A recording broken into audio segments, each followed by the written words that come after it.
Bonjour, aujourd'hui je vais vous présenter l'unité de réaction polyvalente. On a une unité de réaction, ce qui nécessite d'avoir un réacteur qui se situe ici. Ce réacteur est muni d'un système d'agitation composé d'un moteur et d'un axe qui se situe à l'intérieur de ce dispositif et plonge à l'intérieur du réacteur avec à son bout une hélice. Cela permet de mélanger le mélange réactionnel.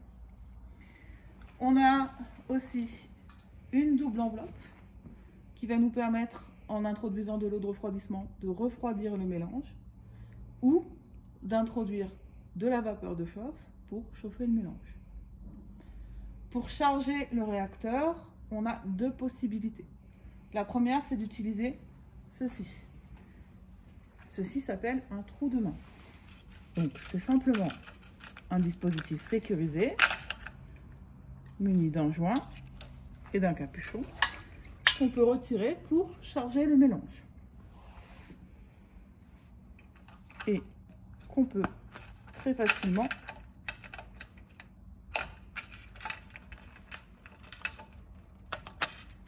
refermer. En fermant la sécurité. Ça nous permet de charger les solides ou les suspensions, ou même quelquefois des liquides, dans le réacteur. Pour charger des liquides, on dispose aussi d'une ampoule de coulée qui se situe ici. L'ampoule de coulée permet de charger un liquide en ouvrant cette vanne à l'intérieur du réacteur. Comment remplir l'ampoule de coulée?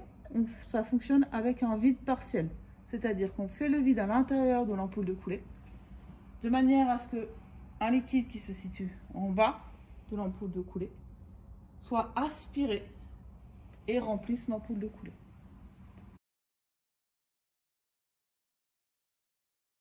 Je vais maintenant vous expliquer pourquoi on parle d'unité de réaction polyvalente. Polyvalente signifie simplement que cette unité est capable de réaliser d'autres opérations unitaires. Ici, vous avez une colonne qui contient un garnissage surmonté d'un condenseur horizontal qui permet de condenser, comme son nom l'indique, les vapeurs.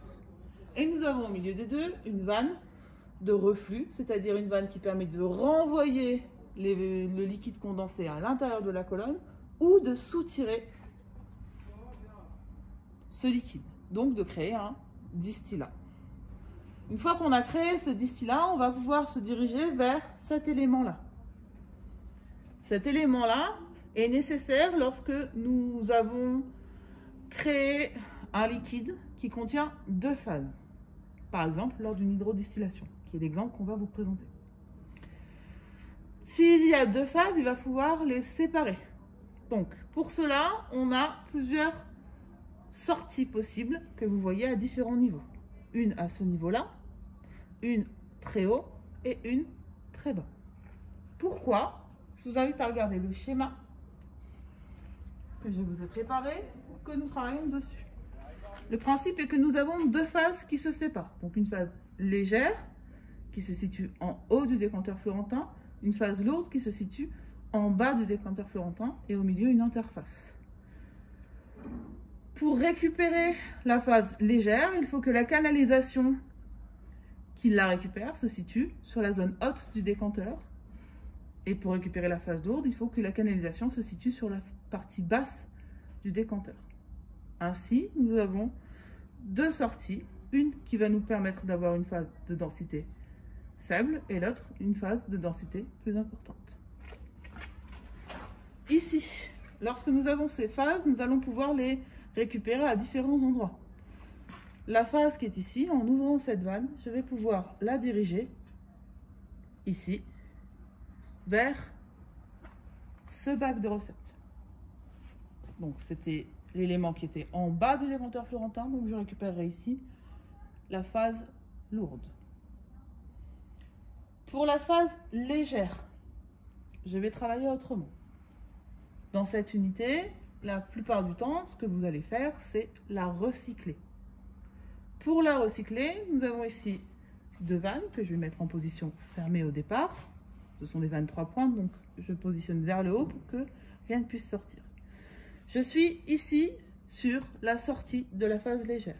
Si je suis le tuyau, je vais arriver à ce niveau-là. Si je veux recycler, il faut que je dirige le flux vers cette canalisation qui rejoint ensuite la colonne et donc le réacteur. Pour cela, cette vanne, je vais la positionner comme ceci. Nous avons une troisième canalisation qui n'était pas sur mon schéma, c'est une canalisation de sécurité.